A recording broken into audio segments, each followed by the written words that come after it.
مثل التفاؤل، مثل الورد لمتابعيني في همس القصيدة.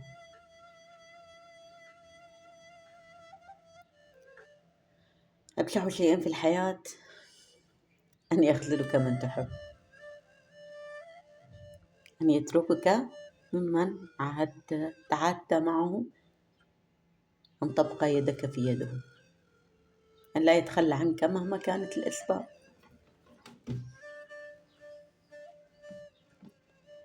الشيء الوحيد الذي يكسر قلبك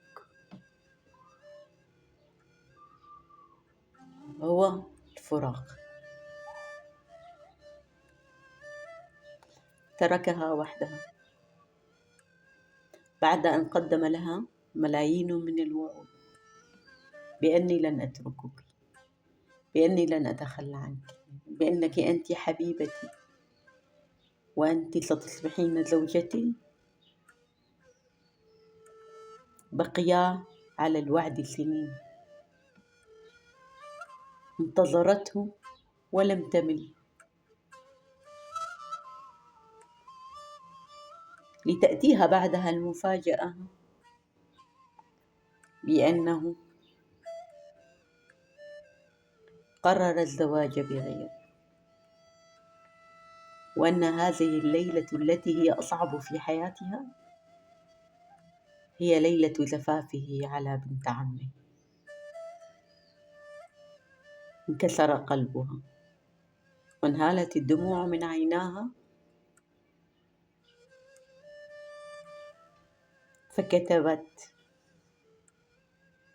يا قلبي كافي حزن،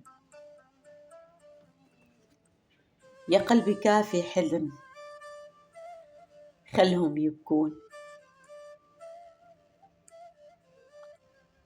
وإن جار الزمان علي خلهم ينسون. يا رب مالي صبر عفراقهم، خلهم يفارقون. لابد تسطع الشمس وبعدها يعرفون.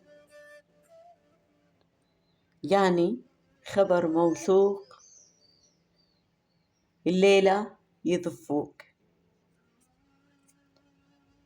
يعني خبر موثوق الليلة يزفوك. بنت عمك دمك ومنهم واحد يحسبوك. قلبي جواتي صاح، قلبي جواتي صاح، يا يمه ذبحوني. قلبي جواتي صاح، يا يمه ذبحوني. كيف أكمل الحياة يا يمه لو تركوني.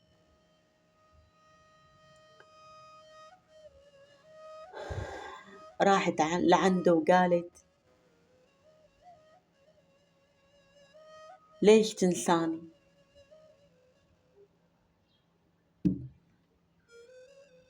راحت لعنده وقالت: ليش تنساني يلي انت كنت الأول ساكن بوجداني، كنت أمسي وصابحي وكل زماني، كنت أخفى على صوتك واصحى على صوتك، وكنت لي كل زماني. اليوم تتخلى عني وتنساني. تنزل دمعة مع عيونه،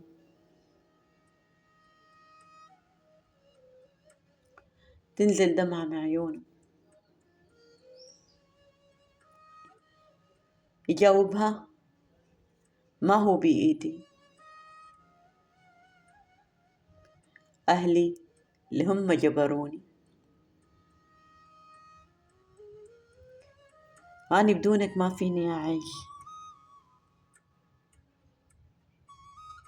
أنا بدونك ما فيني أعيش. لا تروحي وتتركيني،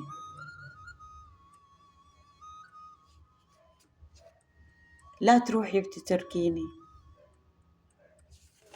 أنا بدونك ما فيني أعيش، لا تروحي وتتركيني.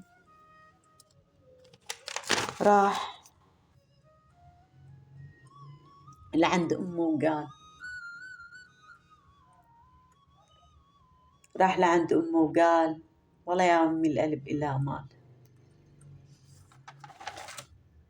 وإن جبرتوني الليلة فهي حكمتم علي بالإعدام، وإن جبرتوني الليلة حكمتم علي بالإعدام.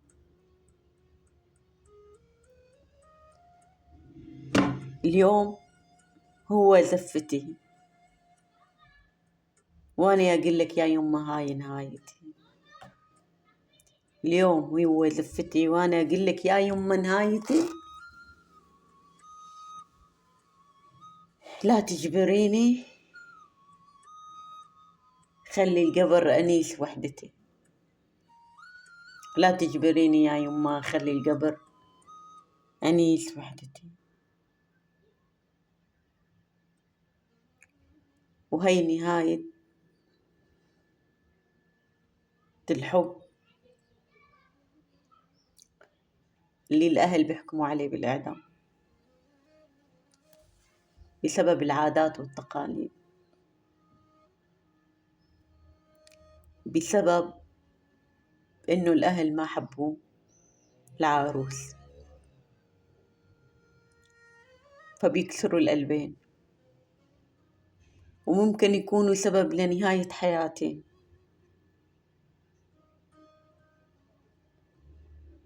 لكن للأسف مجتمعنا شرعي، لكن للأسف مجتمعنا شرعي، بيقولوا لك عادات وتقاليد. لكن سؤال، شو نفع العادات إذا أنا رح دمر حياة شخص كرمال أمشي رأيي؟ بدي منكم بالتعليقات تكتبوا لي هل مرأة معكم قصص خيانة وقصص إنكم حبيتوا وبالأخير ما كان فيها نصيب. وشكرا لكم من القلب يا أحباب القلب.